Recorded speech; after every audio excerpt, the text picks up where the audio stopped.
Hello everybody and welcome to the CHWA Awards 2025. It's really, really lovely to see so many people joining us today, and thank you for your patience while we set everything up for you. For those of you that don't know me, I'm Fiona. My pronouns are she, her. I'm a white woman in my late 30s with pink curly hair and black rimmed glasses, and I'm wearing a white striped top against an orange and pale purple background. We're joined today by our fantastic awards partners and judges who'll be introducing the shortlist for us in each category. I really want to welcome in particular today the representatives from the shortlisted organisations, plus many others from across the country who want to join us in celebrating fantastic practice and people in creative health. I'd also like to take this opportunity to thank our funder, Arts Council England, for supporting our work, alongside our board, our partners and judges, our chosen artist for this year's awards, Rick Wraithby, and the participants and staff at Helix Arts who have provided our break time and closing music today. This is our fourth iteration of the CHWA Awards, and one thing that became really clear to us as the applications came in is just how much creative health practices as a whole have evolved since 2022. So co-production, access and equity in particular felt deeply embedded in all of the shortlisted applications, and a number of the applications had levels of innovation that were really, really inspiring. We're going to hear a little bit about each of the shortlisted projects and what stood out about them later. It did mean, though, that our job was extra tough this year. We received nearly 90 applications for the awards overall, and we really want to wholeheartedly congratulate all of the shortlisted projects and organisations here today, and acknowledge all the people behind each of these who work so tirelessly to lead the way and make change in their communities. Now, before we get into the categories, I'd like to invite our Executive Director, Victoria, and Co-Chair of the Board, Tamina, to say a few words about what the awards mean for CHWA and the story they tell us about what's happening in the sector. Over to you, Victoria. Thanks, Fiona. Hi, everybody. My name's Victoria. As Fiona said, I'm the Executive Director of the Culture, Health and Wellbeing Alliance. I'm a middle-aged white woman. I'm sitting in a room with some pictures behind me. I've got short brown hair and I'm wearing glasses and a green necklace. Thanks so much for coming today. Oh, my pronouns are she, her. We are, as Fiona said, really excited about the submissions this year. And we know that this work is always led by people who are pioneering and trying to make change. And that can sometimes make it quite a lonely business, whether you're a freelancer or you're working in an organisation. So we can all get very immersed in this work, and it can be difficult to get a chance to take a step back and see what's evolving around us. So these awards are a really vital way of coming together with our peers. And we hope it fosters a bit of a sense of belonging and solidarity, really. Although we're just focusing on a few programmes here, in many ways, this is really a celebration of the tens of thousands of people and organisations right across creative health who are making real change, often in quite challenging circumstances. And I'll hand over to Tamina now. Welcome everybody. Really nice to see you today.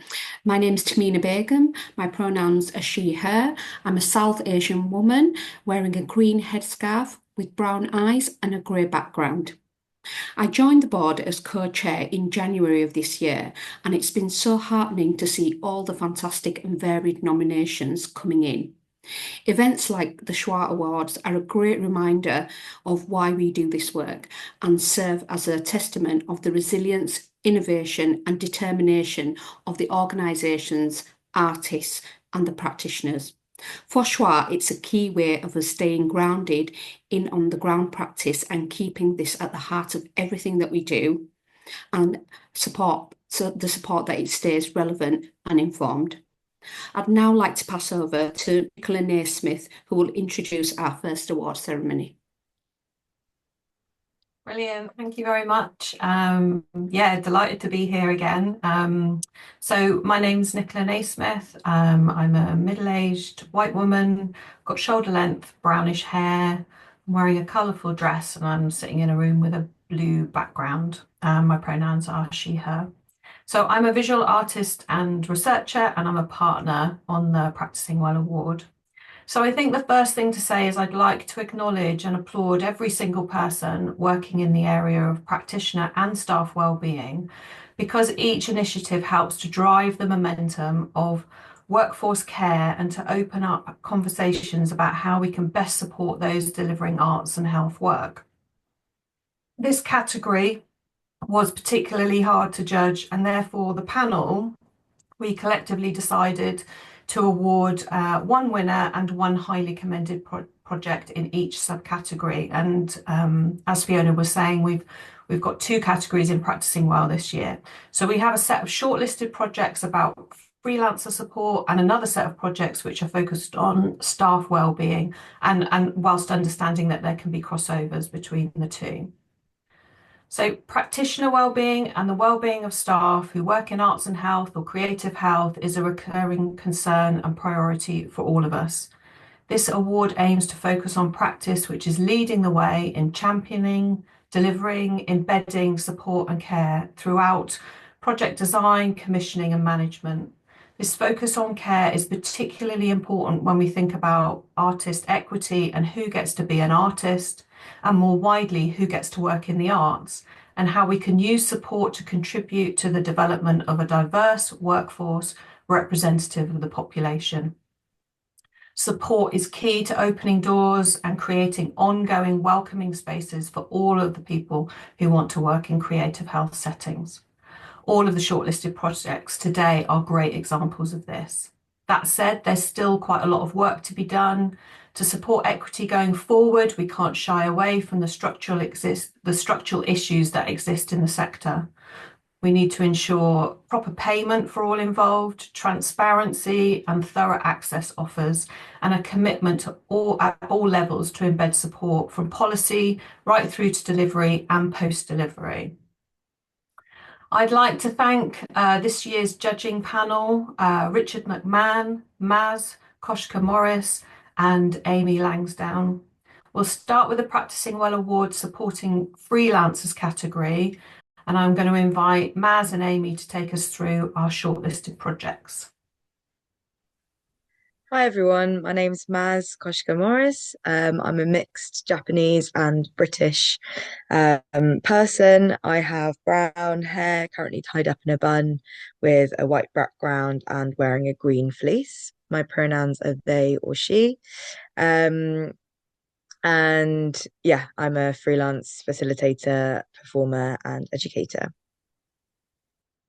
Hi everyone, my name's Amy Langdown. I am a freelance participatory artist, and I am a white person with short, kind of spiky hair, big earrings, and a red jumper. And my pronouns are they and them. So it was an absolute privilege to be trusted as part of this year's selection panel, and the quality of submissions was high, and we had quite a task on our hands. And the first shortlisted project is Sue Lachlan for Mother Other, who is, yeah, we can see in the picture there. And the panel felt that this project was a fantastic example of addressing structural inequalities around the question of who gets to be an artist. So the co-production was extended beyond the artist to include their family members, and the suggestions for access support helped ease the pressure on artists to articulate what they needed. And we thought this is a great model for other initiatives to take inspiration from. Next on our shortlist is Changing Relations. The panel were really impressed by the embedded nature of the wellbeing support and how it was all offered at the first point of contact. The ongoing consultation and gathering of feedback from artists ensured the offer remained relevant and the artists felt valued and listened to throughout. Up next, we have Lady Kit for their mentoring service. And Lady Kit was actually nominated several times for their person-centered approach to mentoring. Access was at the forefront of their offer, and Kit was noted for their commitment to braver, safer spaces and for their emphasis on well-being, grounding, and bringing a light-hearted and calm energy. Next is Tracy Burnick and Team for How You Doing. This project stood out for the impressive levels of consultation and how the project has grown over time and been shaped by the artists' feedback. The areas of impact were clear on both individual and organisational and structural levels, and the panel felt it was doing vital work in changing the landscape of creative health in Wales. And finally, we have UCLH Arts and Heritage Programme for their Care Charter. And the panel, we really liked how their Care Charter came from discussions about the creative health quality framework and how freelancer practice felt legitimised and valued in the process. The inclusion of monthly counselling support and the freelancer input into the document was particularly strong. Thanks very much, Amy and Maz. And I'm delighted to introduce the first highly commended project, which is Sue Loughlin for Mother Other. The panel thought that the access offer on this project was of a gold standard in terms of creating an environment that addresses a protected characteristic for artists. It embeds equity at the earliest possible stage and positively contributes to who gets to be an artist. And now to the winner. This project's responsiveness, commitment to learning and growth, and the impact on the wider sector all help demonstrate a person-centered and sustainable approach. We are delighted to announce the winner of the Culture, Health and Wellbeing Alliance Practicing Well Award for supporting freelancers 2025 is Tracy Bannock and her team for How You Doing, Sit My Mind. And I'd like to welcome Tracy to say a few words. If you're here, Tracy, I hope I am, Nicola. Yeah, thank you. It's funny, my heart is beating so fast just to see, just to see my name on the screen. Yeah, I mean, really, first of all, thanks to you, Nicola, really for paving the ground for all of us to begin to look in a very structural way about how we make this sector safer, more accessible for everyone. So, our starting point was your early research. So thank you.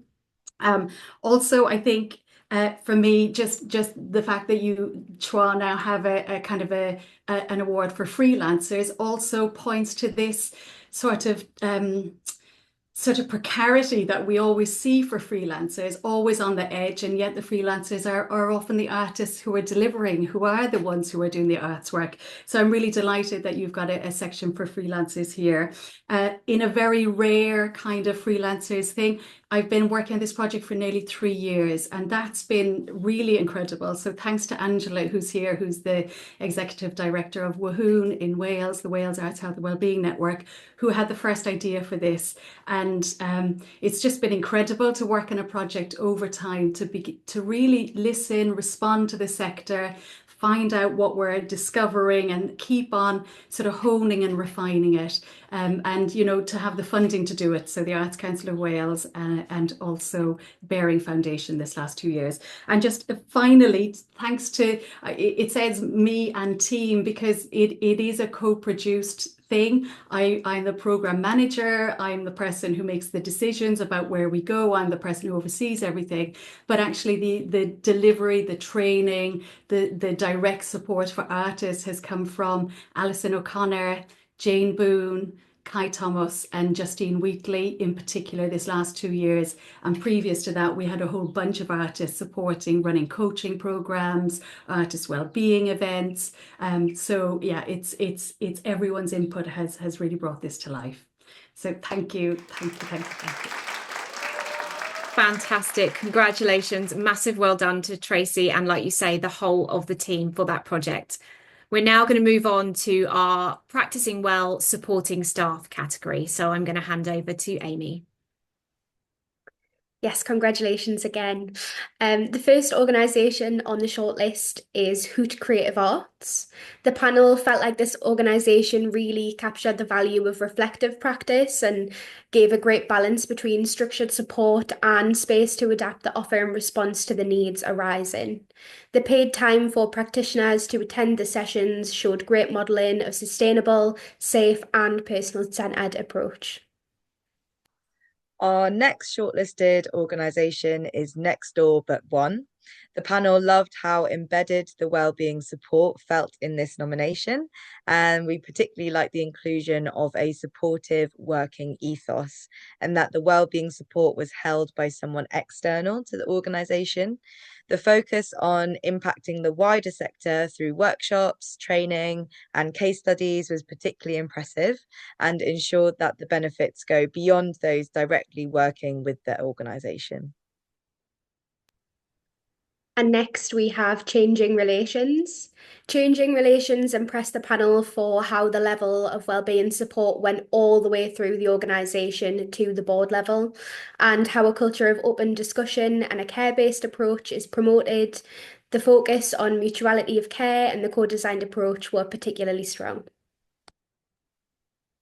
Up next on our shortlist is People United. People United's approach was a great example of how slow relationship building and the focus on well-being of everyone involved can build positive outcomes. The support of a designated trauma-informed staff member and mental health first aider and the ethos of paid care for the artist was particularly welcomed. Lastly, on the shortlist, we have Bradford Culture Company. Bradford Culture Company have demonstrated great co-production in their wellbeing offer. Their creation of a designated and well-equipped wellbeing space is a brilliant way to encourage all staff and freelancers to model self-care and increase meaningful connection with colleagues. Their continued gathering of staff feedback ensures their wellbeing offer remains relevant and useful. Brilliant. Thanks again to Maz and Amy for highlighting and describing the shortlisted projects. So now on to the highly commended in this category, which I'm really pleased to announce is Changing Relations. So the panel felt that Changing Relations developed a comprehensive wraparound support at different levels, from post-workshop phone calls, clinical supervision and evaluation sessions for everyone. This project was shortlisted for both the freelancer and the support categories, indicating investment across the organisation through to board level. So please join me in giving a wave or a thumbs up to Changing Relations. Brilliant, thank you. So finally, we're delighted to announce the winner of the Practicing Well Award for Supporting Staff 2025, Next Door But One. We thought that Next Door But One went above and beyond to demonstrate care and flexibility as an organisation and were proactive in embedding their values at all levels. In addition to this, their commitment to influencing the wider sector and in particular early career artists through training, education and campaigning put them at the forefront of this work. So I would like to welcome Matthew from Next Door But One to say a few words. Hopefully you're here, Matthew. I am, sorry. Me and Ella here, and we're just really taken back. I've just had a lovely moment. So thanks very much. This, oh wow. It means like so much to us because as we always talk about, we don't have a building, we don't have a home. What we have is our people. And in terms of being able to make the work that we do and engage the communities that we engage, we really wholeheartedly believe that if we don't look after our people first, then we can't do the work that we do creatively and with our communities. We can't be putting all of our heart out there for our communities and engaging them in culture and creativity if we don't put the work in first so that our whole team can bring their fullest, most authentic self to the work, because it makes sense for our work, it makes sense for our business, but also just for the joy of creativity and culture. So yeah, I'm just jittery. I don't know if I even said anything that made sense. Do you want to say out? Yeah, well, I was just going to say that I think for us, as we've grown, we've felt it's so important that we're trying to be the change that we want to see and to try and spread that wherever we can and share learning and share resources and share information. And that's so much at the core of what we do. So this means such a lot. Thank you. Especially in the group of everyone that was shortlisted. We've been writing down everything that everyone's been saying. Like, oh, that sounds wonderful. Should we try and do that? So also just thank you for letting us be part of such a like inspiring group of people. So yes, thank you very much. Right. Thank you very much, Matt and Elle, and congratulations. So congratulations, lovely seeing you, enjoying it so much. So we now move on to our second award, Healthy People and Planet. My name's Hilary Jennings, and I'm director of the Happy Museum project. My pronouns are she, her. I'm a 60+ woman with short fair hair, glasses, and I'm wearing a pink top. The Happy Museum project, together with Culture Declares Emergency, are delighted to partner with CHWA on the Healthy People and Planet Award. And I'd like to thank fellow judges Manal Aldebag and Bibi Aya for their part in making the selection. Health inequality and climate are interwoven consequences of how we as humans treat each other and the world around us. With this award, we aim to shine a light on the people and projects who are not just recognising the connections between climate, health inequalities and creativity and culture, but who are actively working to ensure mutual benefit to planet and people as part of a shared ecosystem. I'll now hand over to Victoria Burns from Culture Declares Emergency, who is representing Culture Declares, and Bibi Aya to kickstart sharing our key highlights about each of these shortlisted projects. Myself. Thank you, Hilary. My name is Victoria Burns. I'm here representing Culture Declares Climate and Ecological Emergency. I'm a middle-aged white woman wearing a green sweater and a white shirt, and I have dark curly hair, and I'm sitting in my little office in East London. And I'll pass to Bibi. Oh, hello, everybody. My name is Bibi Aya. I'm a freelance visual artist and writer and a singer, and I'm also the South East champion for the Lived Experience Network. I'm down here in Brighton. And yes, I am a woman in my late 50s with waist-length brown hair and sparkly green eyes. So hello. Thanks, Bibi. So this year we were excited to see how many projects were embedding co-production and co-creation with their communities and using their projects as a catalyst to further support action on the climate and ecological emergency. So here are our shortlist 2025 projects. First on the shortlist, here they are, is Drag Declares Emergency. So this project stood out for us particularly for its sense of care and inclusivity, and for the understanding of how marginalised and oppressed communities experience the climate and ecological emergency and climate justice particularly. Though creativity was placed at the heart of the project, the equally positive impacts on nature through innovation and sustainable practices were a real highlight. And next up is Barnsley Libraries with their Change is Coming.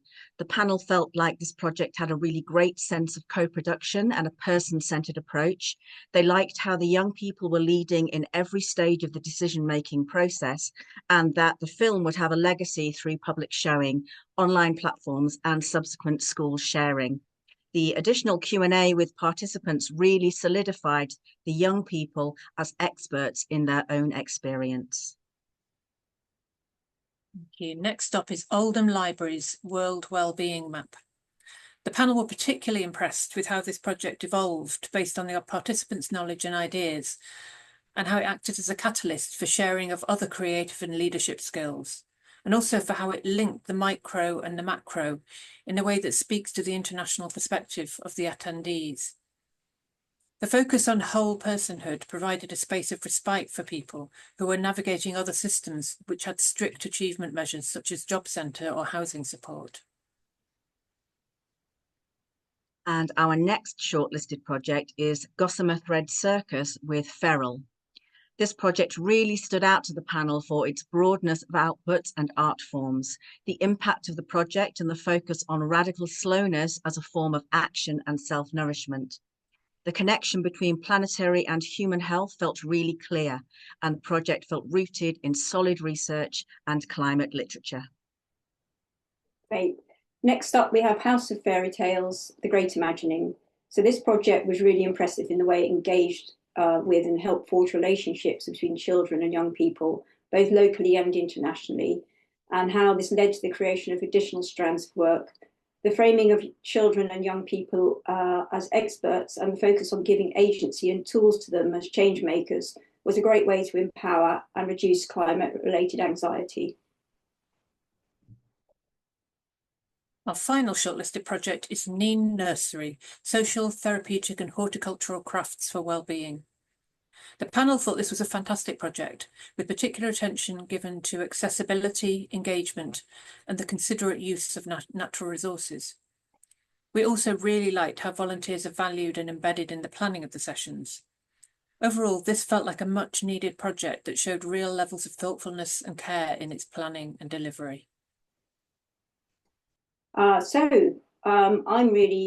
got the great pleasure of announcing the winner of the CHWA Healthy People and Planet Award 2025, and that is House of Fairy Tales, The Great Imagining.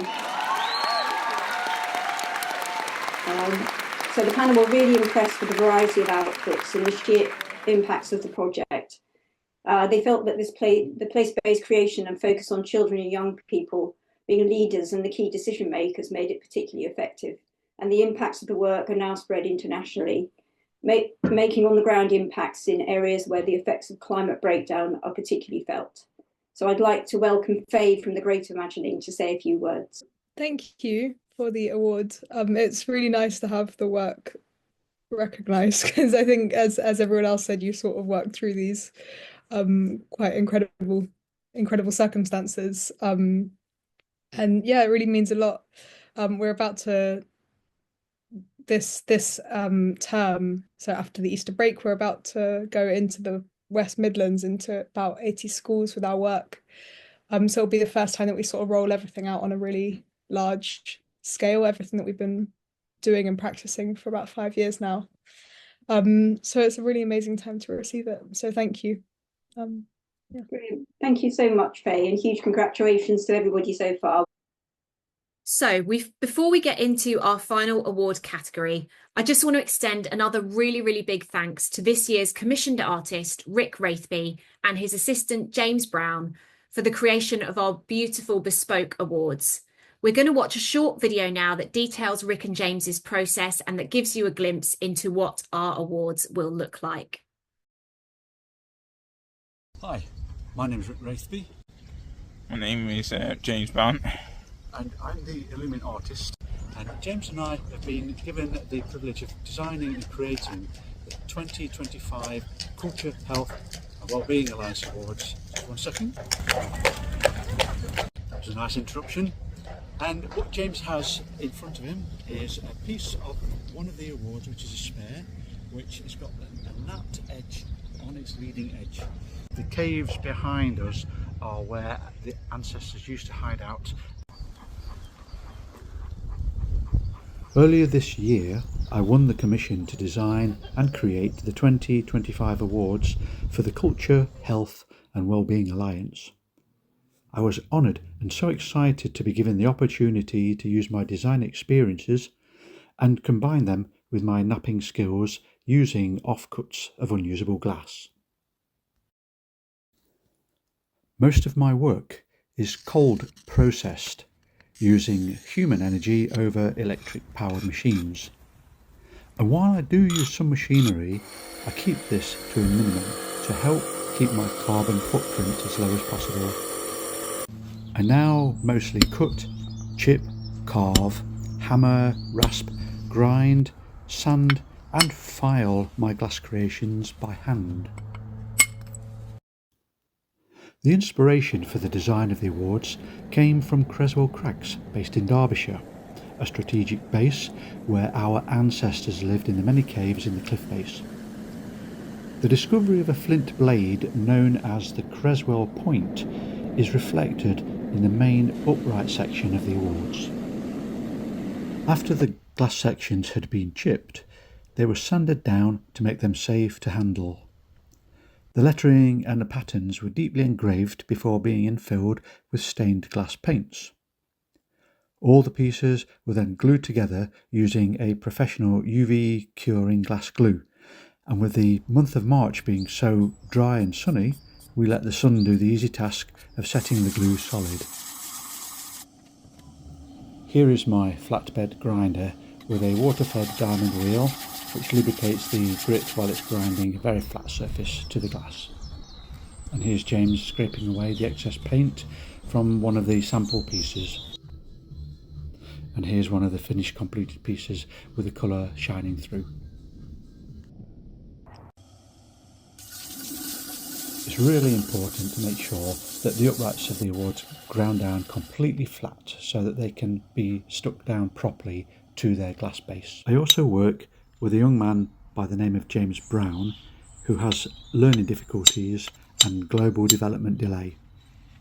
Together we worked on these awards and James learned some basic techniques of cutting, grinding and rasping glass to ensure that they're safe to handle. It's been so rewarding to see how his confidence and skills have grown throughout this commission. I hope that James and I will find future projects to work on. We've both really enjoyed working on this commission, and we both hope that the winners enjoy receiving their awards as much as we have enjoyed making them.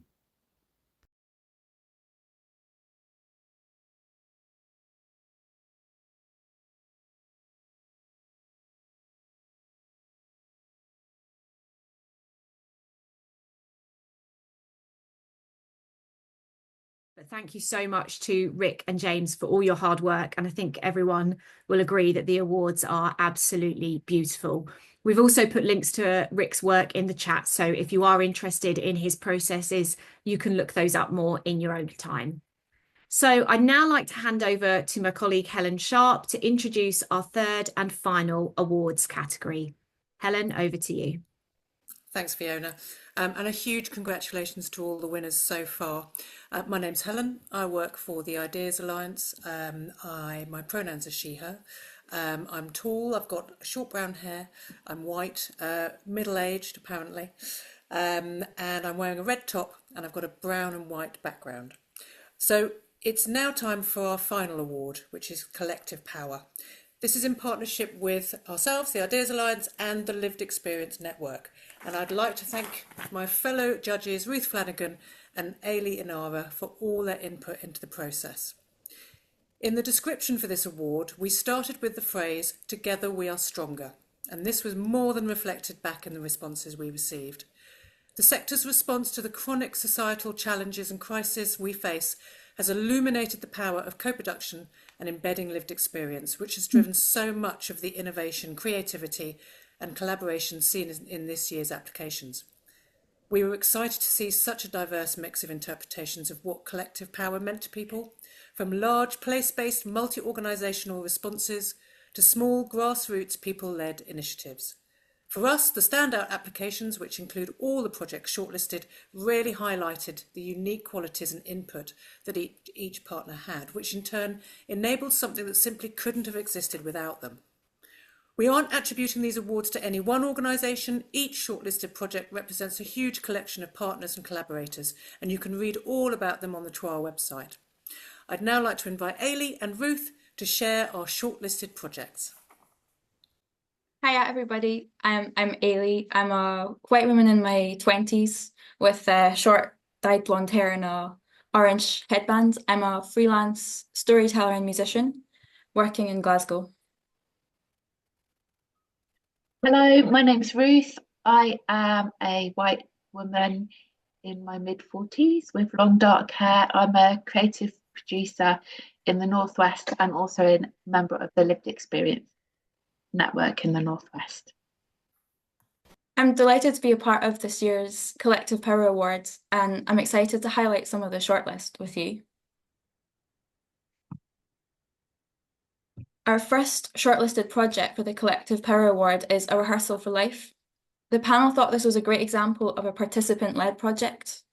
The forum theatre method is a fantastic tool to enhance skills, confidence and independence, and the impact for the participants is clear and wide-ranging. So next on the list was Powering Up. This project was praised for its systems change approach with the innovation of bringing together of clinicians and young people and placing young people's agency at the core, helping to tackle the power imbalance and equity within the health system. Following on is Wanna Dance. The panel were really impressed with the Wanna Dance project for its attention and care to lived experience, from design to delivery, and for its responsive in-the-moment approach to consent. The equipping of carers with the tools to integrate movement day to day was a great addition for wider impact. Then we had the Knife Angel. This project stood out to the panel as a project that turned a tragic event into a catalyst for deep and meaningful change.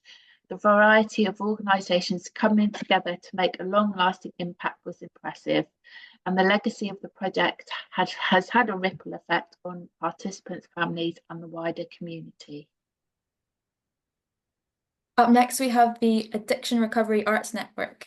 The panel felt that Addiction Recovery Arts Network were doing vital work to serve an often overlooked community. They were particularly impressed with how wide the network were able to reach unlimited resources and felt this was a great example of work being driven and led by lived experience experts. And finally, we had Medway Veterans Social Mornings. The panel, we were really impressed with the highly personalised approach to this project and its understanding around veteran experiences and the effort and time taken to build trust within the community before introducing a creative element. The impact and the sheer joy resulting from the project was very clear. Brilliant. Thanks, Ruth and Ailey. So we are delighted to announce that the winner for the CHWA Collective Power Award 2025 is the Knife Angel. Woo! It really was quite a remarkable project. The panel were really moved by the ability of this project to bring a community together in difficult times. The use of music and performance to shift the perspective of the community meant that these young people have gone from being perceived as risks to valued partners and leaders for change. The impacts are wide-ranging, touching not just the participants but their families and friends, and the commitment to working together effectively to address complex needs from all partners. And this makes this a fantastic example of collective power. And I know that we have Mikkel with us. Are you able to say a few words, Mikkel?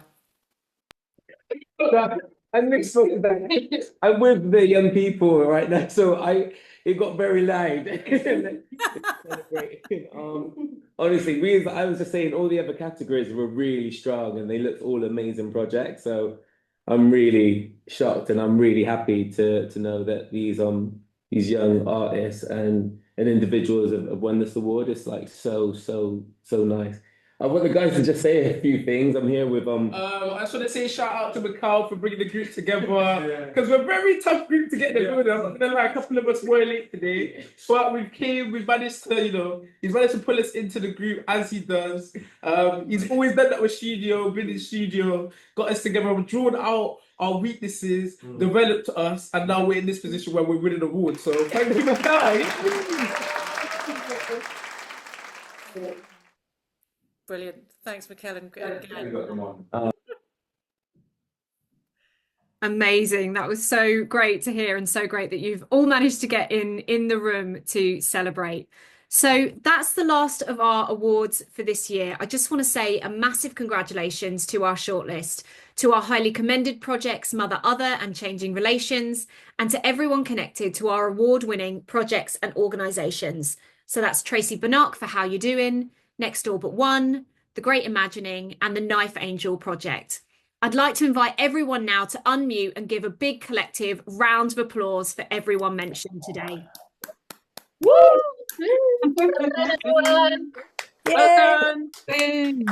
Well done, guys. Well done. Well done, everybody. Yeah. All of our winners will shortly be receiving their beautiful bespoke awards via the post. So I want to thank all our partners, our panelists, artists and organisations again who have gone out of their way to make the CHWA 2025 awards come to life. We really wouldn't have been able to do this without you all. I'm going to hand over now to our co-chair, Tamina, for some closing words. Thanks, Fiona. All the work highlighted today and so much of the work we all collectively do is about creating and holding space. Spaces of safety and uncertainty, spaces of action and stillness, of creativity, of activism and bravery, and of love. These spaces enable meaningful conversations, a coming together of people, a reimagining of what is possible in the world, In doing so much of this for others, we can sometimes forget allowing the same for ourselves. I'd like us to invite us all to consider one small thing we can do for ourselves to hold space after this ceremony, whatever type of space you feel you might need right now. Before rushing off into the busyness of our everyday to-do list, it's amazing to easily forget this and how much of a difference it can make to our wellness and our work. We will keep this space open until 5 p.m. to continue the chats and celebrations for anyone who wants to stay. Thank you so much for everyone for joining us today, and we really look forward to seeing you all again soon.